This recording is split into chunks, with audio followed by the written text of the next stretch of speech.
ધારાસભ્ય કનુભાઈ પારૈયા દ્વારા સહજાનંદ વિદ્યાલય શિવનગર ખાતે 10મો ફ્રી નેત્ર નિદાન કેમ્પનું આયોજન કરવામાં આવ્યું। આ કેમ્પમાં રાજકોટના રણછોડદાસજી ચેરિટેબલ ટ્રસ્ટના સહયોગથી આંખની તપાસ માટેનો કેમ્પ રાખવામાં આવેલ, જેમાં બહોળી સંખ્યામાં લોકોએ લાભ લીધો હતો। આપણી વચ્ચે જે કાયમી માટે સેવાના ભાવથી સતત સેવા કરી રહ્યા છે એવા ડૉક્ટર સાહેબ, અમારા પિથલપુર હાઈસ્કૂલના પ્રિન્સિપાલ જીવનભાઈ દાંડલિયા, અમારા લાભભાઈ, જે સવારથી એને કોઈ દિવસ યાદ નથી કરાવવું પડતું, આજે રવિવાર છેલ્લો છે અને તમે આવજો। એવા જ અમારે પીટીસી ભવનના પ્રોફેસર ભાઈ શરદભાઈ, ગુજરાત હાઈસ્કૂલના પૂર્વ આચાર્ય શિવાભાઈ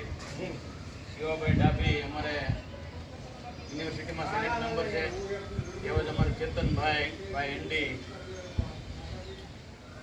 અને હંમેશા અમારા માવતર